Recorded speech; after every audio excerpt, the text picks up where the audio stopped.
Je voulais rapidement introduire ce petit déjeuner. Donc, on a décidé de choisir la thématique de l'IA. Et pourquoi? Parce qu'en fait, en février est sorti un baromètre que j'ai trouvé assez intéressant, qui était le baromètre JFD sur l'IA, vecteur d'accélération et d'inégalité. Et je trouvais ça intéressant puisque l'enquête a été menée auprès de 400 dirigeants dans 8 pays d'entreprises de plus de 250 salariés. Et donc, il y a 88% des entreprises qui déclarent augmenter significativement leur investissement dans l'IA dans les 10 prochaines années. Il y en a déjà pas loin 99% qui investissent. 40% qui investissent entre 1 et 5% de leur chiffre d'affaires dans l'IA. Et un tiers entre 6 et 10%. Donc, c'est quand même significatif. Et pourtant, donc, je vous invite à lire ce baromètre parce qu'après, il y a une revue secteur par secteur. Donc, nous, l'agroalimentaire, on est dans la grande consommation.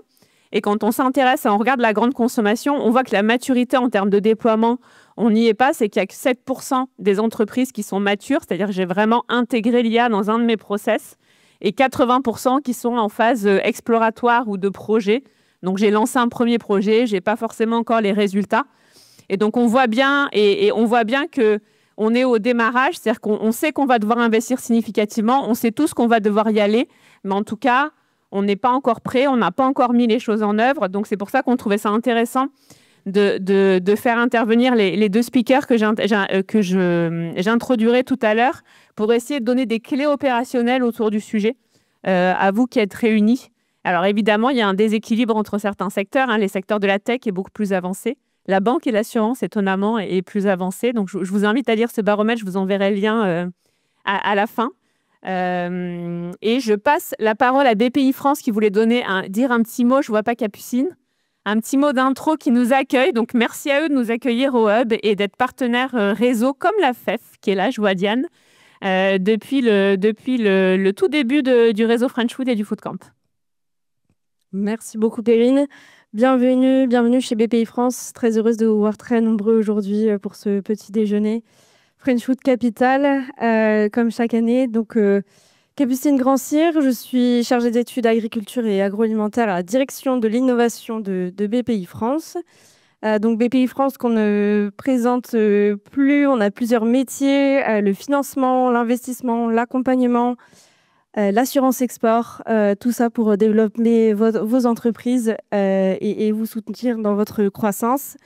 Alors, BPI France, c'est aussi le principal opérateur de France 2030 et à la direction de l'expertise, nous avons pu déployer près d'un demi-milliard d'euros pour l'industrie agroalimentaire et l'agriculture à travers 287 projets exactement depuis 2021. Et au global, je voulais préciser également que BPI France a déployé dans l'économie des industries agro pas moins de 2 milliards d'euros. Voilà. Alors, maintenant, un petit mot sur les financements disponibles, nos appels à projets France 2030 existants à ce jour. Vous avez l'appel à projet IDEMO qui permet de financer des phases de R&D pour la mise sur le marché d'innovation de rupture. IDEMO, c'est un budget minimum de 3 millions d'euros si vous avez des projets dans cette thématique. Les prochaines relèves sont le 27 mai et le 15 juillet. Tout ça est indiqué sur les sites internet. Donc, IDEMO. Vous avez l'appel à projet également Première usine qui vise à financer des équipements productifs pour l'industrialisation d'innovation de rupture à nouveau. Et donc là, le budget est plus élevé puisqu'il est de 5 millions d'euros minimum et les prochaines relèves le 15 avril, ça va faire un peu short, je pense, pour vous. Et sinon, ce sera le 9 septembre. Enfin, l'appel à projet offre de robots et machines intelligentes d'excellence qui inclut aussi une dimension IA puisqu'on est dans le thème aujourd'hui. Et donc, cet appel à projet offre de robots et machines intelligentes d'excellence vise à investir dans du matériel de R&D, de logiciels, d'équipements de production nécessaires au déploiement de la robotique dans l'industrie. Le budget minimum est de 1 million d'euros pour les projets monopartenaires et la dernière relève est le 5 juin 2025. Donc, ces 3 appels à projets présentés sont opérés par la direction de l'expertise de BPI France. Il vous suffit de candidater sur les sites dédiés. Donc, à nouveau, IDEMO, première usine et offre de robots et machines intelligentes d'excellence. Et donc, BPI France, c'est également 50 implantations régionales, donc partout en France, au plus proche des territoires, au plus proche des entrepreneurs. Et donc, au sein de cette direction, il y a une aide qui est disponible spécialement pour les industries agroalimentaires dont le nombre d'employés est inférieur à 2000 personnes. Elle s'appelle l'aide à la faisabilité agroalimentaire et elle permet de financer des dépenses de R&D pour réaliser des preuves de concept pour la mise sur le marché de nouveaux aliments, typiquement, ou de nouveaux services pour l'industrie agroalimentaire. Donc, l'aide à la faisabilité agroalimentaire. Et pour cette aide-là, spécifiquement, il faut vous adresser à votre chargé d'affaires spécifique BPI France, au plus proche de votre entreprise dans les territoires. C'est 50 000 € en subvention 100%. Voilà. Et puisqu'encore une fois, on est dans le thème de l'IA, 2 exemples de projets que nous avons pu financer dans le cadre de France 2030 ces derniers temps.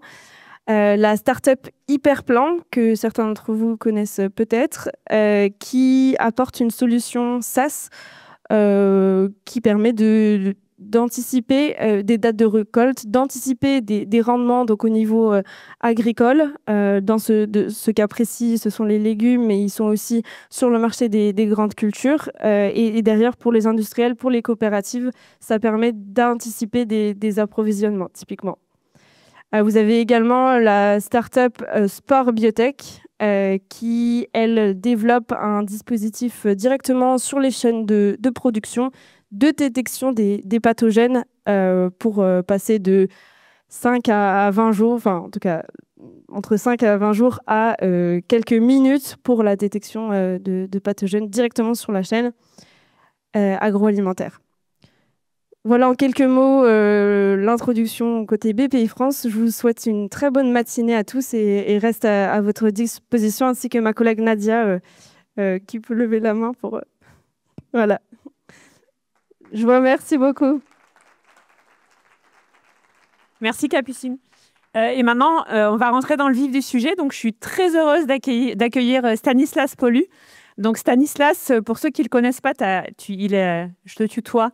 Tu as commencé ta première partie de carrière aux États-Unis, directement dans la tech et dans l'IA avec Totem, Stripe, OpenAI. Et maintenant, tu as créé Dust en 2022. Tu es revenu en France pour créer Dust. Alors, Dust, tu l'expliqueras mieux que moi, mais le projet, c'est d'offrir des assistants intelligents pour exploiter les données internes de nos entreprises. Et c'est ça qui est intéressant et que tu vas nous expliquer. Le Point t'a qualifié des champions français de l'IA. Avec ton associé, vous faisiez partie des 10 entreprises de la tech qui représentaient la tech française à Davos. Donc, très fier de t'accueillir. Très heureux et hâte d'entendre ta keynote. Et maintenant, je te laisse le micro et la scène. Merci beaucoup. Bonjour à tous. Donc en effet, moi je travaillais on a eu la chance avec Gabriel de monter une boîte ensemble et il y a 15 ans à Paris, l'écosystème était assez différent. On a finalement trouvé une voie de sortie, même si les choses ne marchaient pas trop mal, en rejoignant Stripe. Je ne sais pas si vous connaissez Stripe, mais c'est une boîte de fintech qui a explosé. On les a rejoints. Ils étaient 180, on est resté chez eux pendant 5 ans jusqu'à 3000 personnes, donc on a eu une belle expérience d'hyperscale américaine. À la fin de Stripe, j'ai rejoint OpenAI principalement à travers ma relation avec Greg Brockman, qui était le CTO de Stripe et qui était devenu le cofondateur d'OpenAI, où j'ai fait de la recherche pendant 3 ans, sans être nécessairement chercheur de formation, sur les capacités de raisonnement mathématique des modèles de langage. En septembre 2022, j'avais vu pas ChatGPT, mais GPT-4 entraîné en interne. Et j'ai eu envie de retourner vers quelque chose de plus produit, avec comme principe de base de se dire que les modèles étaient arrivés à un niveau où vous allez réellement changer la manière dont on travaille, et que néanmoins, ils étaient entièrement sous-déployés. À l'époque, en septembre 2022, OpenAI faisait 30 ou 40 millions de revenus, donc c'était vraiment anecdotique. Évidemment, ChatGPT passe par là, ce qui confirme un peu cette hypothèse de base. Et Gabriel me rejoint et en janvier 2023, on monte Dust, on lève de l'argent avec Sequoia et on décide de se focuser sur l'application des LLM à la productivité interne des entreprises, qui était presque un sujet niche à l'époque et qui est aujourd'hui, bien sûr, devenu un océan à conquérir. La première version de Dust, telle qu'elle existe aujourd'hui, on la release en septembre 2023 avec deux énormes hypothèses de base qui sont encore vraies aujourd'hui. C'est une connexion très profonde avec l'infrastructure de l'entreprise pour prendre des actions pour les agents, mais aussi pour tirer le contexte de l'entreprise. Parce que si vous voulez créer des agents qui vont aider vos employés, ou si vous voulez que vos employés créent des agents pour s'aider eux-mêmes, s'ils n'ont pas accès à la donnée de l'entreprise, ils sont un petit peu hors sol. Et la deuxième grosse hypothèse de base, c'était de dire qu'on n'allait pas utiliser un agent global qui allait tout faire, un peu le modèle Claude ou ChatGPT, qui marche très bien pour le B2C, mais au contraire créer une plateforme où tous les employés peuvent créer des agents pour les tâches qu'ils font au jour le jour. Pourquoi ça? Parce que comme la donnée de l'entreprise est très large, ça va de données structurées à données non structurées, à données non structurées vieilles, à données non structurées nouvelles. Eh bien, étant donné que le retrieval, donc c'est la capacité d'aller chercher les données dans l'entreprise, n'est pas parfait, étant donné que les modèles eux-mêmes ne sont pas parfaits, un agent général sur un use case précis va en général mal marcher. Donc au contraire, d'un point de vue produit, on s'est dit, on va donner la main aux employés eux-mêmes pour créer des agents spécifiques pour les tâches qu'ils font. Et donc, naturellement, ils vont sélectionner juste la data dont ils ont besoin, sélectionner juste les actions dont les agents ont besoin, et mécaniquement, ça va donner des bien meilleurs résultats. Donc, notre mission chez Dust, c'est vraiment d'inventer le monde du travail dans le monde futur ou dans le monde en train de se construire, où il y a une workforce AI ou synthétique présente au sein de nos équipes. Donc, c'est vraiment réinventer la manière dont on travaille et créer le cockpit qui va permettre d'équiper vos employés pour devenir des super employés qui vont gagner non pas des pourcentages de productivité, mais des multipliers de productivité. Je vais pouvoir revenir un peu plus en détail après, mais je pense que c'est intéressant de vous montrer à quoi ressemble Dust. Donc Dust, c'est une interface qui ressemble un petit peu aux autres interfaces d'IA générative, mais avec quand même au centre donc cette notion d'agent custom. Donc vous voyez, il y a des agents classiques comme Claude 3, vous pouvez accéder à tous les modèles de tous les providers à travers Dust, mais aussi des agents spécifiques qui ont été créés par les employés et qui sont utilisés au jour le jour. Donc, dans Dust, vous voyez cette interface de chat et vous voyez aussi l'accès au knowledge de votre entreprise.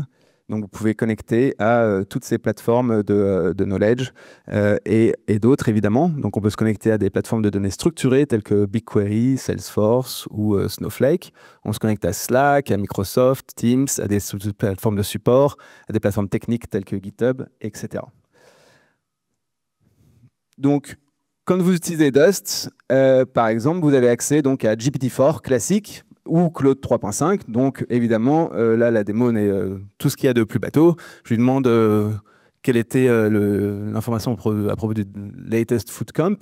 Donc, cet agent, il n'a pas été nécessairement créé par un employé, il l'a par défaut. Donc, vous pouvez faire quand vous déployez Dust au sein de l'entreprise, vous donnez accès à GPT-4, à Claude, à vos employés qui ont accès à Internet et qui peuvent donc aller chercher sur Internet et répondre à vos questions.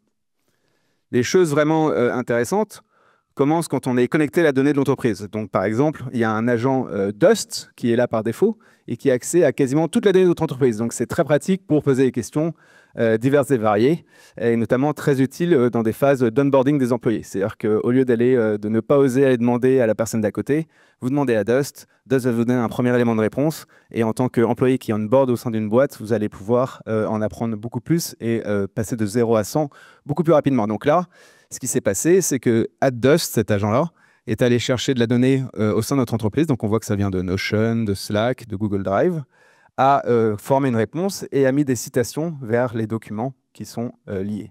Donc ce simple use case-là, vous imaginez que c'est un use case déjà énorme, puisque c'est permettre de faire émerger et d'aller rechercher la donnée de l'entreprise avec un agent au milieu qui va faire cette recherche pour l'employé et donc va pouvoir aller creuser beaucoup plus loin. Donc Dust est intégré par exemple à Slack. Donc, on peut utiliser Dust dans Slack. Donc, ici, il y a une discussion quelconque. Ce que j'ai mis comme question n'a pas beaucoup de sens, mais c'est pas grave, c'est pour le principe de la démo.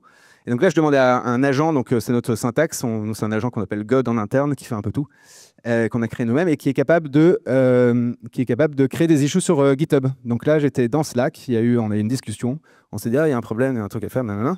Et normalement, aller créer une issue sur GitHub, donc créer une issue pour l'équipe d'engineering, c'est pas énormément de travail, mais c'est quand même un peu de travail. Il faut aller sur GitHub, ouvrir l'issue, copier-coller les informations qui étaient dans la Slack thread et la former selon le format qui est attendu de la boîte. Donc là, l'agent l'a fait pour nous. Il a eu accès au contexte de la Slack thread et il a pu créer une issue directement qui va être prête là. Donc ça, c'est un exemple tout simple, mais vraiment tout simple, d'un agent qui fait gagner 5 minutes, mais qui fait gagner 5 minutes 10 fois par jour pour les ingénieurs. Et donc, d'un coup, vous voyez des gains de productivité assez évidents. Évidemment, on est aussi intégré, je vous montre des use cases divers et variés. On est aussi intégré dans le navigateur.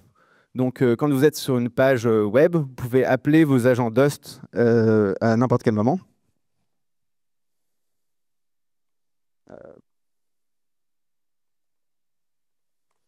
Donc, disons que je suis en train de faire du recrutement. Et donc là, dans ce cas-là, moi-même, je n'ai pas ce use case, donc je n'ai pas l'agent sous la main.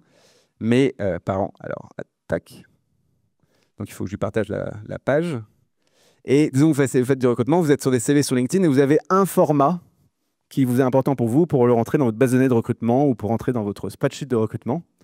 Et donc, vous pouvez demander à un agent depuis n'importe quelle page d'aller extraire de la donnée qui est donc pas structurée nécessairement selon votre format, mais qui va être exploitable quand Internet voudra bien marcher, qui va être exploitable directement. Donc là, ce qui va se passer, c'est que j'attache la page, je redemande à Claude 3.5, qui est un agent générique, et je lui demande de me générer un CSV de l'expérience de Gabriel Hubert. Donc, il va aller chercher la donnée qui est sur la page et en extraire les informations sous forme d'un CSV. Si on était dans un cas de pratique réel, on aurait un format de CSV attendu et il extrairait exactement le CSV dans le format attendu. Donc là, on parle de quelqu'un qui va sur LinkedIn et copie dans un tableur Excel les cases au bon endroit. C'est le genre de travail qu'il faut évidemment faire disparaître de nos entreprises. Autre exemple tout simple. Je suis marketeur. Il y a un blog post hyper intéressant sur un événement aujourd'hui. Et je veux créer une thread Twitter de l'événement. Eh bien, aujourd'hui, évidemment, ça prend un peu de temps, mais ici, alors je me suis encore trompé, je suis désolé. Il faut que je rajoute la page pour des raisons évidentes de sécurité. Et donc ici, l'agent va voir le contenu de la page du blog post d'aujourd'hui sur l'événement et a été créé pour créer des threads Twitter exactement dans le ton de la boîte, sous le format marketing que la boîte attend. Et donc, instantanément, il va me créer la suite de tweets à faire, ou là, ici, un seul tweet, pour poster sur Twitter. Par exemple, dans des use cases sales, j'essaie de trouver des use cases assez génériques. Je suis désolé, je ne fais pas de use case complètement French foodien. Mais dans un use case de sales, par exemple, Prep My Meeting, c'est un agent qui a été créé pour aider les personnes qui font de la vente à préparer leur meeting. Donc là, par exemple, je demande Prep My Meeting Pivot Flow parce que je vais parler avec Pivot Flow.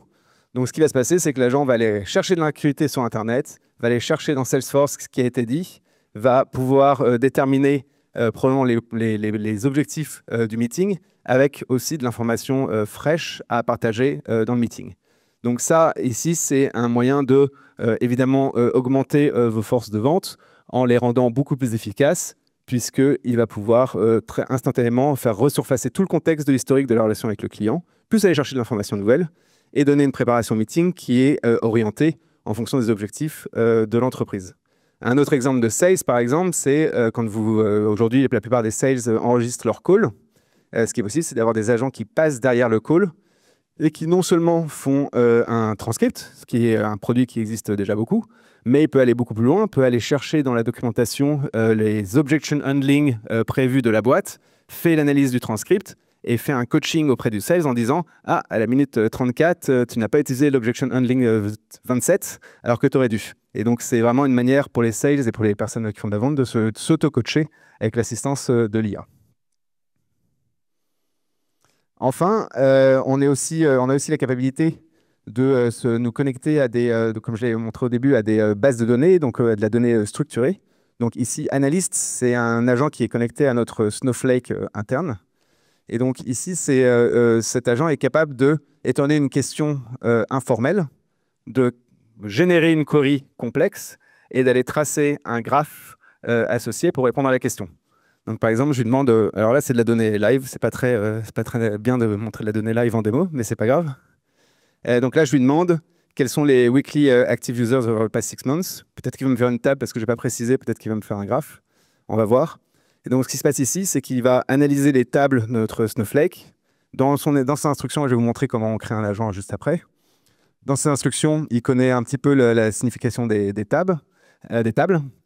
Il va aller chercher la donnée et ensuite va, comme vous l'avez vu, passer par une phase de génération de code où il va générer un graphe du nombre de weekly active users de Dust sur les 6 derniers mois. Et donc on a une belle courbe, on voit Noël qui est normal et on voit qu'on arrive bientôt à 10 000 active users weekly, ce qui est génial. Et donc ça, ce genre de use case, c'est vraiment incroyable parce que c'est une manière de décharger entièrement vos équipes de data scientists des questions un peu bateaux que toutes les personnes dans l'entreprise peuvent avoir et au contraire donner la main aux employés pour aller poser ces questions. Alors évidemment, il faut faire attention, il y a un peu une partie d'éducation puisque quand je regarde ce graphe, est-ce que je lui fais confiance, est-ce que je lui fais pas confiance? La query qu'il a générée pour générer ça, c'est cette query-là. Est-ce que je lui fais confiance, est-ce que je lui fais pas confiance? Ce qui est important, c'est que là, il y a vraiment une belle opportunité d'aller creuser dans la donnée, d'aller s'éduquer, parce que même si on n'y comprend rien au SQL, on peut quand même commencer à comprendre un petit peu, et d'avoir des réponses intéressantes sans nécessairement aller demander à une équipe, j'ai créé un ticket pour savoir quelle est telle valeur dans notre business. Donc voilà. Alors, je vais vous montrer aussi qu'est-ce qu'un agent, qu'est-ce que ça veut dire de créer un agent. Donc, si on va voir, par exemple, Analyst. Donc, Analyst, c'est un agent et qui est défini. Un agent est défini selon 3 choses. Tout d'abord, ses instructions. Donc, c'est vraiment dire à l'agent sa raison d'être. Il n'y a pas de choses très compliquées. Il faut juste expliquer ce qu'il fait. Donc là, on lui dit, voilà, du contexte sur les tables Salesforce, tables Snowflake qu'on a, quel est le but de sa raison d'être. Ensuite, on rajoute à l'agent des outils. Donc ici, dans ce cas-là, c'est ce qu'on appelle Query Tables. Donc c'est notre outil qui permet de se connecter à de la donnée structurée. On connecte à notre Snowflake. On lui donne les tables business qui nous semblent pertinentes pour le cas d'utilisation et un nom. Et en fait, c'est tout ce qu'il faut pour créer un agent. Et la particularité vraiment forte de Dust, c'est que n'importe quel utilisateur peut créer ces agents. Et on croit vraiment profondément en ça, à cette émergence de use case de manière très organique venant des employés. Aujourd'hui, on est dans toutes ces boîtes-là. Et dans toutes ces boîtes-là, et c'est pas un mensonge, dans toutes ces boîtes-là, on est à plus de 70% de weekly active users. Donc, on est à plus de 60% d'utilisateurs actifs par semaine. Et en fait, ça, c'est quelque chose qu'on peut vraiment pas faker. C'est-à-dire qu'il y a une vraie valeur qui est créée puisque les gens l'utilisent de manière active, quasiment toute l'entreprise. Et dans toutes les entreprises où on voit ce même pattern où on passe par une phase de pilote, où on essaye d'identifier de manière assez classique, un peu de manière top-down, des use cases qui semblent pertinents pour la boîte. On essaye de créer ces premiers use cases avec l'entreprise, de faire émerger un usage de base. Et dans quasiment tous les cas, c'est à peine une exagération. Une fois que le pilote est concluant et que l'entreprise signe, on peut presque se désengager complètement et attendre 6 mois et revenir. Et en fait, le produit a propagé à l'intérieur de toute l'entreprise. Et la force de Dust, et je pense qu'il y a la force d'un produit, et il y a d'autres produits, hein, c'est pas forcément que Dust, mais de donner la main aux employés sur le fait de s'équiper avec de l'IA, c'est que le produit propage au sein de l'entreprise par elle-même, parce que dans toutes les équipes, il y a toujours quelqu'un qui est un peu un tinkerer, un peu un trifouilleur, même si c'est une équipe qui n'est pas technique, qui va aimer créer un agent, expérimenter sur les choses. Et une fois qu'il atteint un use case qui marche bien, vu que l'agent a été créé et que c'est un artefact qui est facile à partager, il va pouvoir le partager avec le reste de l'équipe et ça va propager naturellement au sein des équipes.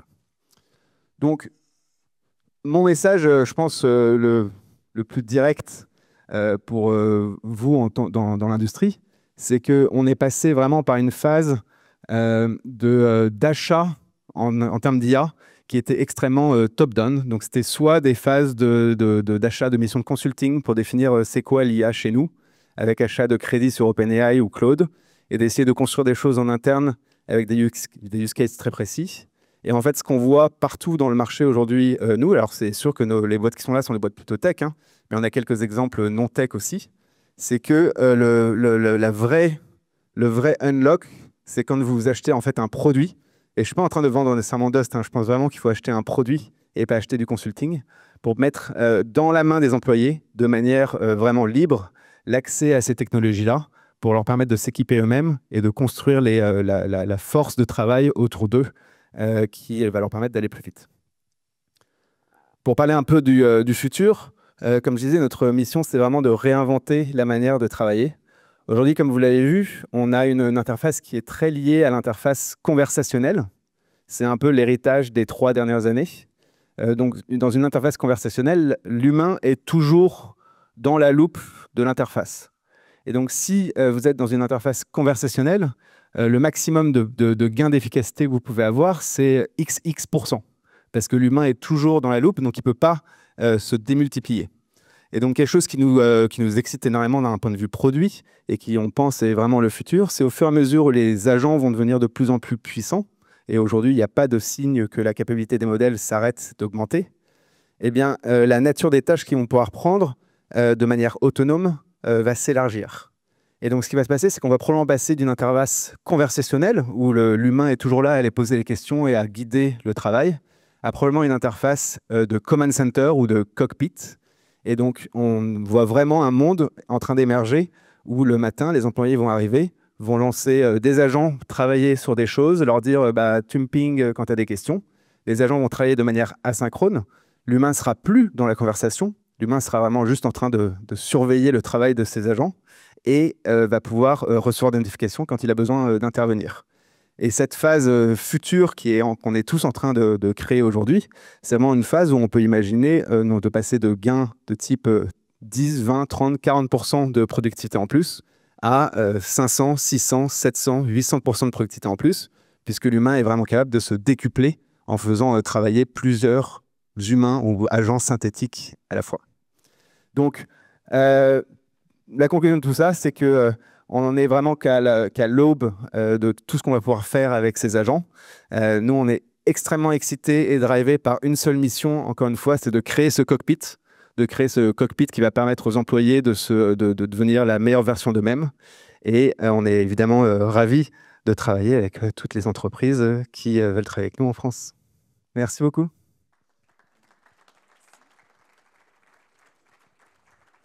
Merci Stanislas. Ce que je vous propose, c'est de garder vos questions pour Stanislas pour la fin. On fera les 2 questions à Emmanuel et Stanislas en même temps.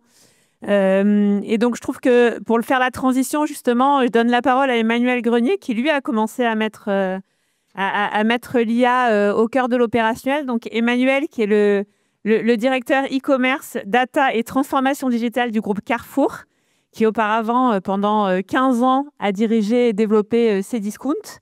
Et donc, Emmanuel, je te passe la parole et tu nous parleras de l'IA avec le franc-parler, le langage direct qui te caractérise.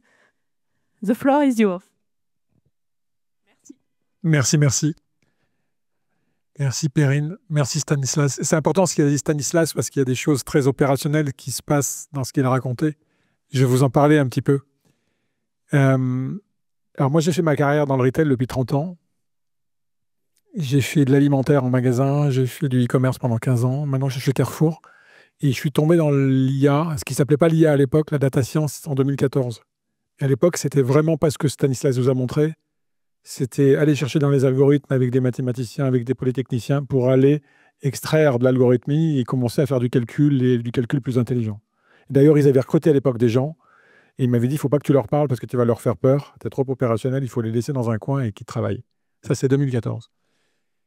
Et il y a eu une grosse aventure, Cdiscount sur l'intelligence artificielle. On avait 50 personnes qui faisaient que ça. Donc, c'était des gros moyens. Et ça nous a énormément aidé à l'époque. Mais on était face à Amazon qui avait, lui, pas 50 personnes, mais 5000 personnes. Et puis 50 000 personnes sur le sujet. Et puis, je suis arrivé chez Carrefour il y a 1 an et demi. Le sujet qui s'est posé là est un sujet différent. Et je vais vous expliquer ce qu'on fait. C'est un sujet de mise à l'échelle, en fait. Carrefour, c'est une boîte de 500 000 personnes, qui est un des plus gros employeurs en France, le plus gros employeur d'Amérique du Sud, qui a 15 000 magasins. Donc, à chaque fois que vous touchez à quelque chose, vous le touchez à l'échelle. Et donc, si vous ne faites pas quelque chose à l'échelle, ça n'a aucun intérêt. Enfin, ça a l'intérêt de faire du test, mais ça n'a aucun intérêt sur le plan économique. Et à la fin, on recherche des résultats, vous et nous, économiques.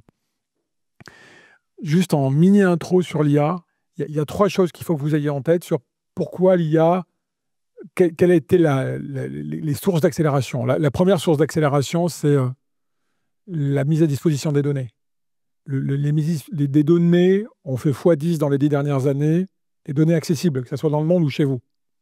La deuxième, c'est les capacités de calcul, elles ont fait x40 dans les 10 dernières années. Et que si vous regardez un peu tous les calculs quantiques qui arrivent, on est sur des ordres de grandeur qui ne sont pas x40, puis qui sont en millions ou en milliards de fois. Et le troisième sujet, c'est le travail algorithmique.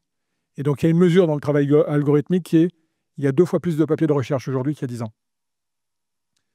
Et donc, tout ça a contribué, c'est les 3 facteurs. Tout ça a contribué à l'accélération de l'intelligence artificielle dans les entreprises, dans le monde et dans les entreprises. Et donc, nous, on utilise 2 types d'IA. Il y a l'IA décisionnelle, il y a l'IA générative. L'IA décisionnelle, c'est celle qu'on a tous connue jusqu'à il y a 2-3 ans, avant ChatGPT. C'est-à-dire, c'est une IA qui permet de faire des tris, qui permet de faire des filtres de manière beaucoup plus rapide que ce qu'on faisait jusqu'à maintenant. L'IA générative, elle est arrivée après. Elle fait de la création. Donc, c'est bien 2 fonctionnements différents. Parce que la première est très précise, la deuxième, elle n'est pas très précise. Donc, on ne peut pas utiliser toutes les 2 au même endroit. Et on utilise beaucoup d'IA décisionnelle. Celle dont vous entendez parler à la télé, c'est de l'IA générative. On crée des images, on crée des films. Ça marche pour le marketing. Il y a toute une partie d'IA décisionnelle qui sert au quotidien dans les entreprises. Alors nous, et c'était ma prédécesseuse, il y a eu pendant 3-4 ans une grande frénésie de l'IA et qui était normale autour des POC, des tests. On essayait de créer des choses nouvelles. Et cette époque maintenant est un peu passée. Pour 2 raisons, c'est-à-dire que les boîtes ont testé et surtout les dirigeants et les CFO ont commencé à se dire il n'y a pas de retour sur investissement. Donc, OK, vous me demandez des CAPEX, vous me demandez de l'argent, mais je ne vois rien venir. Et en tout cas, on ne voit rien dans les PNL. Et donc, il n'y a pas un coup d'arrêt, mais en tout cas, il y a un changement de pied que nous, on a opéré, mais qu'on voit s'opérer dans le marché, qui est il faut faire des choses opérationnelles et des choses qui rapportent, parce que tout ça coûte de l'argent, humainement, en traitement, en informatique. Donc, en gros, il faut que les résultats ne soient pas artificiels. L'intelligence peut être artificielle, mais il faut que les résultats soient réels. Et donc, ce qu'on s'est dit depuis 1 an, c'est comment on la met au service des opérationnels. Vraiment. Parce qu'à la fin, c'est un outil. À la fin, ça devient une commodité. Les algorithmes deviennent une commodité. Honnêtement, vous ne parlerez pas du tout d'algorithmes avec vos équipes. Les sociétés ne vous parleront plus d'algorithmes. Les algorithmes, il y en a des tonnes. Ils sont tous très performants. Et donc, si je dois simplifier, l'IA, c'est Excel il y a 40 ans. On ne vous a pas expliqué ce qu'il y avait derrière. Par contre, on a mis Excel dans la main des gens et ils en ont fait plein de choses. Je simplifie vraiment beaucoup parce que c'est important qu'il y ait des images simples qui ressortent. Donc, comment on rend ça opérationnel à partir du moment où la technologie n'est plus un frein? La technologie n'est plus un frein. Ce que vous a montré Stanislas, c'est hyper simple. Il y a plein de mots compliqués dans ce qu'il a expliqué, tech, mais c'est hyper simple au quotidien pour les gens. Donc nous, parce qu'on est gros, on a fait on a une stratégie en espèce de pyramide à 3 étages. Le premier étage, c'est de dire, au début, on s'est dit, on ne peut pas se disperser, et il faut qu'on aille sortir des cas métiers à l'échelle. Et à l'échelle, chez nous, c'est les choses qui vont toucher au minimum des choses qui font 1 milliard. La boîte fait 100 milliards. Et donc, vous savez ce qu'est la grande distribution. Chez nous, il y a 4 trucs. Il y a l'assortiment. Comment on personnalise les assortiments dans 14 000 magasins, en fonction de la concurrence, du bassin de consommation, du type de clientèle, enfin tout ce que vous pouvez imaginer. Et c'est très compliqué. Il y a les prix de vente. Il y a les achats. Et il y a la promo, sur la promo personnalisée. Le cœur de notre métier, c'est ça. Et donc, On a arrêté toute une série de projets l'année dernière et on s'est dit, on met de la ressource sur ces 4 sujets-là. C'est très compliqué parce qu'en fait, il faut réformer l'ensemble de l'entreprise. Et 4, c'est beaucoup. Donc, si je vous donne un premier conseil, c'est si vous attaquez un process cœur de votre entreprise, prenez-en un déjà. Mais je parle vraiment de process cœur, ce qui fait que votre entreprise vit et génère de la rentabilité. Et je vous prends un exemple, je vous prends quelques exemples. Les gains ne sont pas là où on pense. Dans l'assortiment, il s'est passé quoi? On n'en est qu'au début, hein, mais dans la première étape, le sujet, ça a été la cannibalisation entre les produits. Quand vous avez la bouteille de Badois en rayon, est-ce que vous rajoutez la bouteille de Perrier ou pas? Alors, vous savez que dans des hypermarchés, il y a les deux, mais vous savez que dans les supermarchés, il n'y a pas la place. Et donc, en fait, le système est capable d'analyser les cannibalisations sur les magasins qui ont les deux produits et de vous dire, ça ne sert à rien dans ce type de magasin de rajouter le Perrier parce que la Badois elle fait la même chose et à la fin, on ne vend pas 2 fois plus. On vend 1,1 fois plus, donc vous allez perdre de l'argent. Donc, c'est des logiques de lien. Donc, l'IA, elle trouve des liens sous-jacents que vous n'êtes pas capable de trouver humainement, parce qu'il y a trop de données. Elle remet en ordre de la donnée non structurée. Le deuxième exemple sur les prix. Évidemment, quand je vous parle prix, tout le monde pense élasticité. Et oui, mais le plus gros sujet sur les prix, c'est les liens entre les produits. Comment on assure les cohérences de gamme entre le jambon 200 grammes, 400 grammes, 600 grammes, enfin 2 tranches, 4 tranches, 6 tranches. Comment on assure les liens de cohérence entre les yaourts à la fraise, les yaourts à l'abricot. Comment on assure les liens entre les écarts de prix entre la marque nationale et la MDD. Et comment on assure les liens entre la marque nationale de Carrefour et celle de Leclerc. Quand vous avez fait tous ces liens-là, je défie n'importe qui d'arriver à faire un pricing optimisé, cohérent. L'IA, elle a tout pris, elle a recadré tous les liens, et elle a réduit de 95% toutes les erreurs de lien. Ce qui fait que quand le client se pointe, il ne voit pas la pizza 4 fromages à 4,50 et la pizza aux champignons à 5,50. Où il se dit, mais ils me prennent pour un imbécile. C'est le même produit, il y a 1 euro d'écart. Non, ce n'est pas qu'on était imbécile, c'est qu'on était perdu dans les données. Je répète, on a 20 000 produits dans 1000 hyper en France et on a 70 000 produits dans 300 hyper. On a 40 millions d'occurrences tous les jours à gérer en prix, tous les jours. Et ça bouge tout le temps. La promo perso, évident. On vous connaît, on a 14 millions de clients fidèles, on vous connaît, on est capable de cibler ce que vous faites sur l'appli. Vous avez vu que c'était la fin des catalogues papier. Donc la promo perso ça met une pression colossale sur les distributeurs. Parce que les catalogues papier, c'est très très puissant. On les arrête pour des questions de coût, on les arrête pour des questions RSE. Donc il faut que ça bascule là-dessus. Évidemment, avec un catalogue papier, ça ne bascule pas très facilement là-dessus. Conclusion de ça. Prenez un process dur qui fait votre cœur de métier, essayez de le réformer. Donnez-vous du temps, mettez de l'énergie, et après, on parlera un peu de méthode. La deuxième chose qu'on a faite, c'est complètement de l'autre bout du spectre. C'est comment on donne accès à tout le monde à l'IA, à plusieurs milliers de personnes. Refaites le lien avec Excel. Dans les années 80, quand on a donné Excel aux gens, on n'imaginait pas ce qu'ils allaient faire. Alors, tout a été accéléré, on a fait des budgets. Alors, au lieu de faire un budget, on en a fait 14. Est-ce qu'ils sont mieux faits? Je ne sais pas. En tout cas, on a eu plein de simulations. Et puis, il y a des gens qui se sont mis à faire des macros Excel. Et il y a des gens, notamment les finances, contrôle de gestion marketing, qui ont montré des usines efficaces, totalement automatisées, d'ailleurs dont on n'arrive plus à sortir aujourd'hui. Et bien, on s'est dit, on va faire la même chose. Donc, on va donner accès à tout le monde. On a créé un portail qui s'appelle Carrefour.ia. Ce n'est pas notre IA derrière, hein, c'est Gemini ou GPT qui est derrière. Mais c'est un espace sécurisé, parce que vous ne pouvez pas laisser aller vos employés, vos collaborateurs dans l'espace public. Parce qu'ils vont balancer de l'info sur la boîte, et votre information, et souvent vous avez des informations ultra secrètes, vont se retrouver sur le marché. Vous ne pouvez pas faire ça. Et donc, quand on a créé le portail, on en a fait le lancement officiel en Espagne avant-hier, on lance la semaine prochaine en France, on s'est aperçu qu'il y avait déjà plusieurs milliers de personnes qui avaient déjà des comptes créés sur ChatGPT avec des comptes Carrefour. Donc, ça veut dire qu'en fait, les gens bossaient, ils ne nous avaient pas attendu, ils bossaient, et il y avait de l'information dans la nature. Et l'avantage de ce portail, il y a plusieurs avantages. Le premier, c'est que c'est sécurisé parce que les opérateurs vous donnent un environnement totalement sécurisé, donc vous pouvez mettre l'info. Le deuxième, c'est que vous allez acculturer les gens. Le troisième, c'est que les gens vont commencer à bâtir leur propre monde. Ce que vous a montré Stanislas, c'est ça. C'est qu'en fait, ils bâtissent leur monde. Alors nous, on est gros, on bâtit le nôtre. Vous ne pourrez jamais bâtir votre portail. Et encore, on a beaucoup Google, on travaille avec des sociétés externes. Et donc, il faut absolument le donner à la totalité des gens. Et au bout d'1 semaine, on commence déjà à avoir des cas métiers qu'on n'imaginait pas. Il y a des gens dans l'organisation, on regardait ça hier, qui nous disent, en fait, tous les lundis matins, j'ai des tonnes de chiffres. On a la réunion à 14h sur les chiffres, le chiffre d'affaires, les rentabilités. Il faut que je les analyse. Ça prend 3 heures. Et donc, en fait, la première étape, ça a été de filer les chiffres et les docs à la machine qui fait le résumé. La deuxième étape, il y a des gens qui ont commencé à dire « Écris-moi des scripts pour aller analyser ce que je veux analyser. » Et donc, le système a écrit des scripts. Ils font copier-coller, ils mettent dans Google Sheet ou dans Excel, et ça fait des analyses. Donc, en fait, tout le monde a trouvé des idées que seul on ne trouvera pas. Donc là, le sujet, c'est comment je donne accès au plus grand nombre et comment je m'appuie sur le plus grand nombre pour que chacun génère ses propres idées.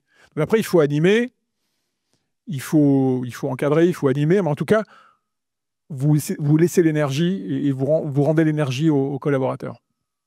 Ça, c'est totalement l'autre bout du spectre. Et en fait, on s'était dit, on fait ces deux choses-là. Et il y a 1 mois et demi, on a été rattrapé par un troisième sujet qui est, ça c'était avec Alexandre Bompard, écoute, tes gros sujets là, c'est bien, mais ça va mettre 1 an et demi à déplier. Et puis, tous les 3 mois, on va avoir des résultats, mais ça va être très long. Le donner à tout le monde, c'est bien, mais je fais quoi pour ce qui est entre les deux? Je fais quoi? Comment on organise tout ce qui est ni stratégique, ni commun à tout le monde?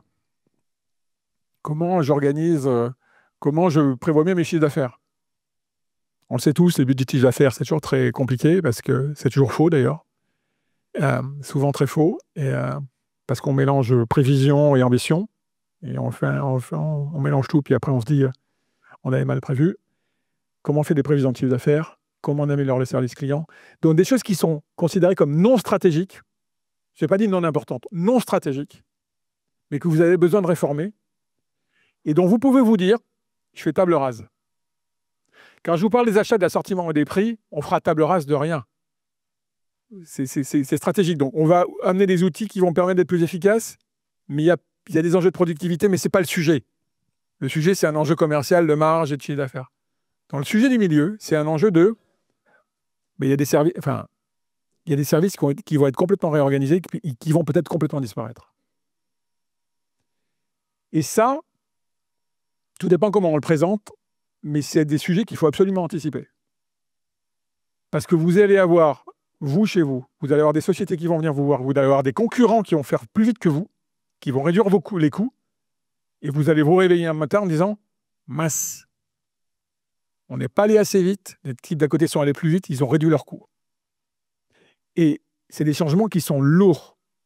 On prenait un exemple hier avec l'équipe sur un tout petit service, et on s'est dit, et ça fait 2 fois en 1 semaine, c'est quand on creuse et si on met de l'IA, on peut passer de 20 à 0, ou de 20 à 1 personne. Et ça pose plein de questions, hein, parce que ça ne sera peut-être pas 1, ça sera 5. Et là, quand vous commencez en tant que dirigeant, moi j'ai dirigé une boîte pendant 15 ans, vous vous dites, waouh, j'accompagne comment? Comment je fais? Il y a des gens derrière. Et pourtant, on peut ne pas y aller, mais à un moment donné, on va être emmené par le marché. Donc on devrait y aller, donc il ne faut surtout pas subir. Donc il faut prendre le sujet maintenant. Et donc c'est le 3e sujet qu'on est en train d'ouvrir au milieu. Et qui finalement est le plus sensible, parce que c'est lui qui touche l'humain. C'est celui qui touche l'humain.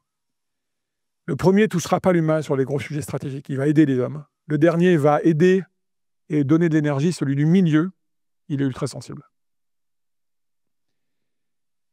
Alors, après, il y a un sujet de méthode. Une fois tout ça, c'est des grands axes. Après, comment vous attaquez le sujet? Il y a un sujet sur lequel il faut faire attention, c'est l'IA simple, c'est l'IA générative, dans lequel vous créez des choses. Vous avez tous des photos de produits, vous avez tous des films publicités à faire. Vous devriez d'ailleurs, si vous faites des réseaux sociaux, ne plus faire aucun film avec aucune agence de pub. Nous, en Espagne, tous les posts sur les réseaux sociaux, films et photos sont faits avec l'IA. Ils ont arrêté les agences de pub, ils font tout seuls. L'Espagne, ça fait 10 milliards. Hein. Il y a 150 hyper, c'est une grosse boîte. La patronne de l'Espagne a été dans mon poste il y a encore un an. Elle a cette culture-là. Je suis allé la voir lundi, elle m'a dit c'est terminé. Tout est fait par l'IA. Tous les mini-films, toutes les photos, tout est fait par l'IA. Je reviens sur le sujet du milieu, là. Donc, ça veut dire, quid de l'équipe réseaux sociaux? Et quid des agences de pub? Ça, c'est des choses simples. Et le sujet compliqué que vous allez avoir, c'est les process. C'est-à-dire, si vous mettez de l'IA dans un monde qui n'est pas processé, ça ne va rien donner. Vous êtes obligé, ça va vous obliger à remettre à plat vos process. Parce que l'IA va vous dire, sur le service client, c'est très bien. Dites-moi juste comment ça marche.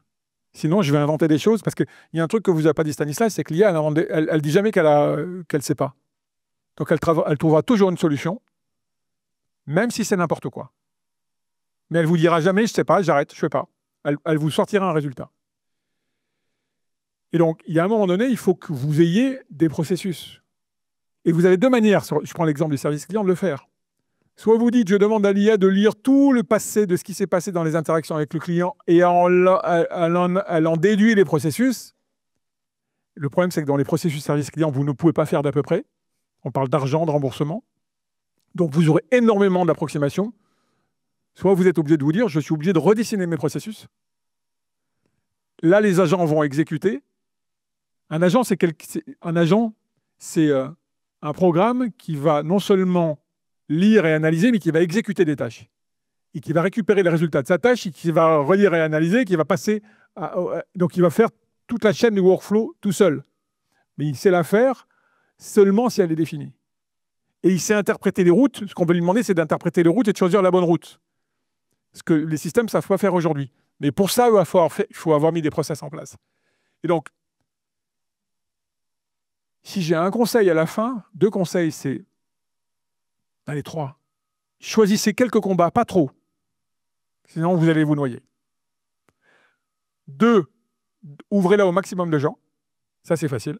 Vous allez avec Microsoft, avec Gemini, avec Google, c'est totalement ouvert. 3, mettez les gens en charge. Ce n'est pas la génération spontanée. Hein. Ça ne va pas se faire tout seul. Hein. Si vous ne mettez pas les gens en charge, les gens en charge, ça commence par une personne. Pas 10, une. Vous ne pourrez pas tous vous payer 10 personnes, donc une personne. Nous, on n'en a pas 3000, on en a 200. Alors c'est beaucoup, mais on est très gros. Et surtout, mettez des gens qui s'occupent des process. S'il n'y a pas d'accompagnement en process, ça ne va rien donner. Et vous allez vous réveiller dans un an, vous ferez le bilan et on vous dira,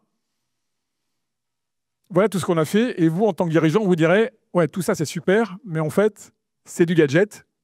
Ça rapporte combien? Ça rapporte rien. Allez, on arrête tout. Les deux vont ensemble. Il y a un process. À la fin, retenez un truc. Ça n'est maintenant plus qu'un outil. Vous avez, certains d'entre vous acheté du SAP, d'autres acheté du Oracle, d'autres c'est un outil. Pourquoi ces outils sont compliqués à mettre en place? Parce que généralement, il n'y a pas de process. C'est le manque de process qui rend les choses douloureuses. Parce que les systèmes vous encadrent. Là, elle ne va pas vous encadrer. Mais si vous ne la cadrez pas, elle vous fera n'importe quoi. En tout cas, ça ne vous aidera pas. Mais à la fin, mettez de la ressource. Hein. Comme tout projet que vous lancez, toute initiative que vous lancez, si vous ne mettez pas de ressources, il ne se passera rien. Donc, la première décision que vous avez à faire en sortant, c'est nommer quelqu'un. Et pas un tech. Pas nécessairement un tech. Quelqu'un qui a la sensibilité tech et qui va prendre le sujet et décider après en COMEX 1 ou 2 sujets, vous le mettez dessus. Mais pas 10 sujets, parce que le problème, c'est qu'il va vous remonter 50 sujets. La finance veut ses systèmes, les commerciaux veulent leur système, tout le monde va vouloir des sujets, donc ça sera à vous d'arbitrer parce que vous êtes les patrons. Voilà. Merci Emmanuel.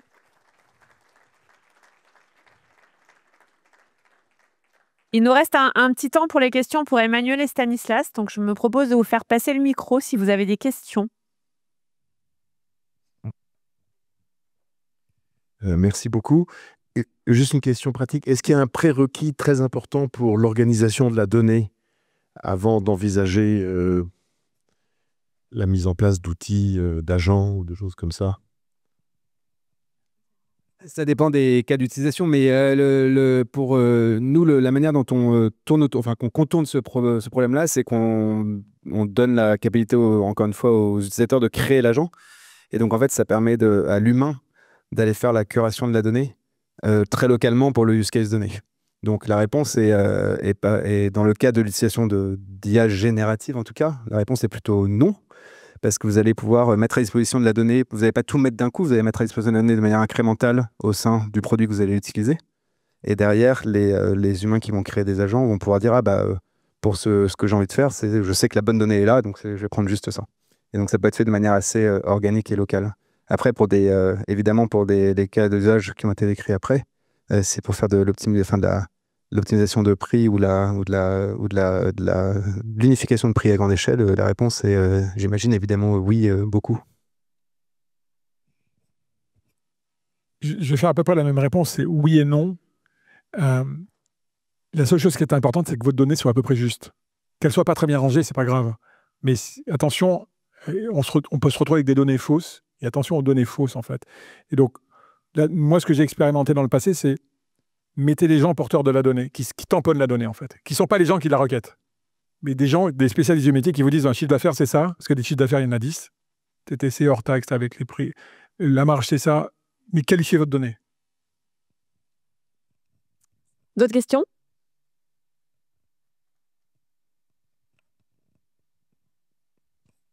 Moi, je voulais aborder une question au sujet de la sécurité. C'est faut y aller sans se poser de questions, faut mettre des barrières, est-ce que quand on donne de la donnée donc potentiellement stratégique, et je prends un exemple, c'est nous on va tester de faire des réunions un peu codir avec l'intelligence artificielle. Voilà, est-ce qu'il y aura un risque, comment se protéger et comment appréhender tout ça?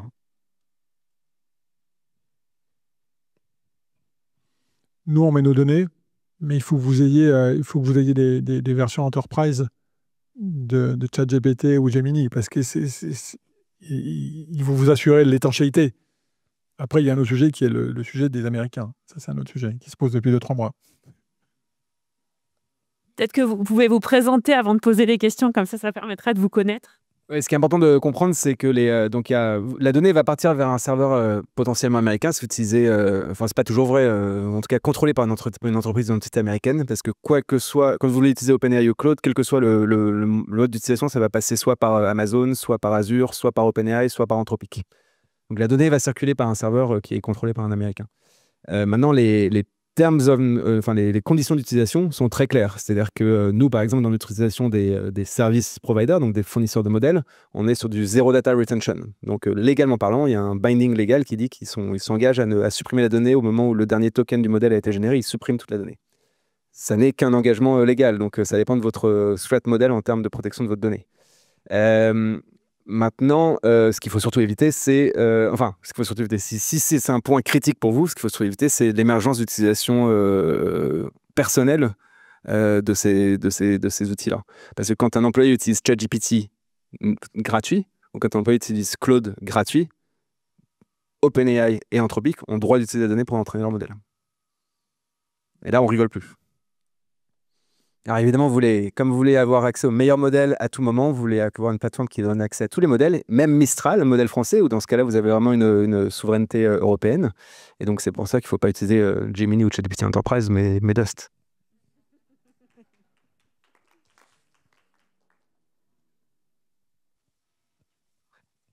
Oui, bonjour, Thomas Decroix, Lina. J'ai une question plus managériale, en fait, et d'accompagnement du changement dans les entreprises. C'est-à-dire que moi, je vois par expérience, ça peut créer des fossés dans les entreprises. Et ceux qui prennent le train deviennent aussi les référents des autres qui ne prendront pas le train non plus. Donc, je voulais savoir ce que ça change pour vous en termes de gouvernance, en termes de définition de fonction, d'accompagnement, et quelles sont les conditions pour ne pas créer ces fossés dans les entreprises et pas avoir une entreprise à deux vitesses où ça peut aller très très vite.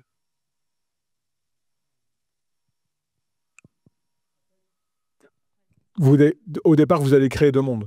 C'est-à-dire qu'il y a le monde des ingénieurs et des gens qui ont fait des études plus élaborées, mécaniquement, ils sont plus à l'aise parce que c'est un monde analytique. Après, notre responsabilité d'employeur, c'est de réduire l'écart. Et pour réduire l'écart, pour moi, il y a deux manières. La première, c'est comment vous donnez accès à tout le monde, ce que j'expliquais tout à l'heure. Parce qu'en fait, vous montrez vraiment la volonté d'inclusion et d'embarquer tout le monde, même si on sait très bien que pour certains, ça sera plus compliqué. Et 2, c'est les formations. On n'en a pas parlé, mais il faut former les gens. C'est quand même une révolution. Il y a eu Internet, il y a ça, il y a eu des révolutions dans les 40 dernières années.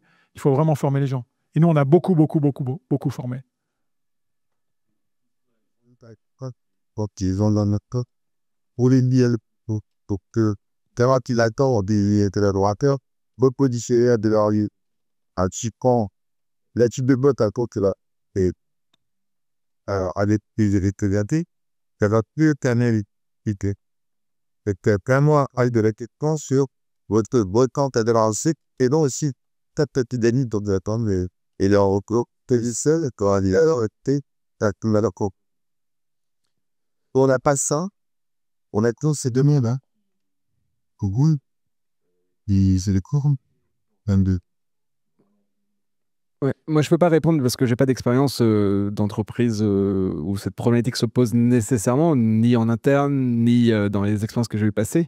Par contre, le constat que je peux faire, c'est que c'est rien d'autre qu'une révolution ordinateur. C'est-à-dire que le playbook, les pitfalls, enfin les écueils et les succès que vous avez eus si vous étiez là, peut-être que vous êtes trop jeune, à l'émergence de l'ordinateur, c'est exactement les mêmes. L'ordinateur a redéfini les fonctions, l'ordinateur a bougé les frontières, l'ordinateur était un outil à 2 vitesses, l'ordinateur, c'est exactement la même chose pour moi. Peut-être regarder dans les livres de management des années 90. Mais la vérité, c'est vous allez être obligé de revoir totalement vos fonctions. Mais il faut pas se laisser tirer par la machine tout seul, parce que sinon les gens vont le faire et ça va créer de la frustration. Il faut que vous preniez à bras le corps.